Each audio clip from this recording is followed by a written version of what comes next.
एक राधेश्याम नामक युवक था। स्वभाव का बड़ा ही शांत एवं सुविचारों वाला व्यक्ति था। उसका छोटा सा परिवार था जिसमें उसके माता पिता, पत्नी एवं 2 बच्चे थे। सभी से वो बेहद प्यार करता था।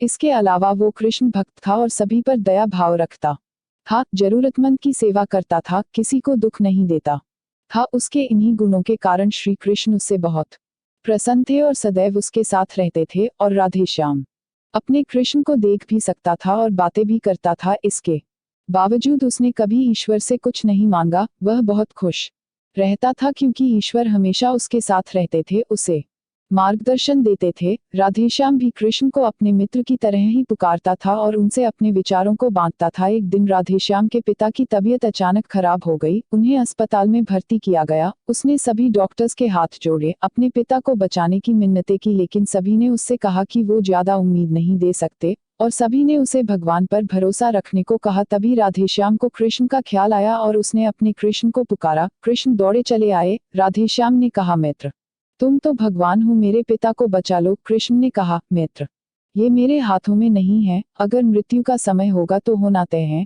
इस पर राधेश्याम नाराज हो गया और कृष्ण से लड़ने लगा। गुस्से में उन्हें कोसने लगा। भगवान ने भी उसे बहुत समझाया पर उसने एक ना सुनी। तब भगवान कृष्ण ने उससे कहा, मित्र, मैं तुम्हारी मदद कर सकता हूँ, लेकिन इसके लिए तुम्हें एक कार्य करना होगा। राधेश्याम ने तुरंत पूछा, कैसा कार्य?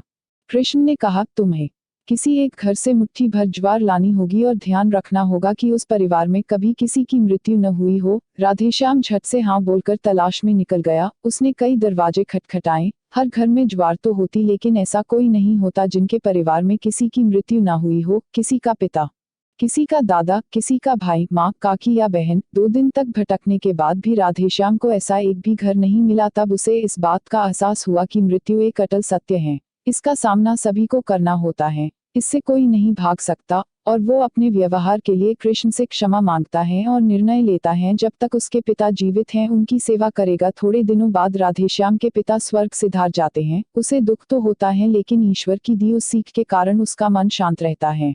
दोस्तों, इसी प्रकार हम सभी को इस सच को स्वीकार करना चाहिए कि मृत्यु एक अटल सत्य है। उसे नकारना मूर्खता है। दुख होता है, लेकिन उसमें फंस जाना गलत है, क्योंकि केवल आप ही उस दुख से पीड़ित नहीं हैं, अपितु संपूर्ण मानव जाति उस दुख से रूबरू होती ही है। ऐसे सच को स्वीकार कर आगे बढ़ना ही जीवन है। कई बार हम अपने किसी खास के चले जाने से इतने बेबस हो जाते हैं कि सामने खड़ा जीवन और उससे जुड़े लोग हमें दिखाई ही नहीं पड़ते। ऐसे अंधकार से निकलना मुश्किल हो जाता है। जो मनुष्य मृत्यु के सत्य को स्वीकार कर लेता है उसका जीवन भार विहीन हो जाता है और उसे कभी कोई कष्ट तोड़ नहीं सकता। वो जीवन के हर क्षेत्र में आगे बढ़ता जाता है।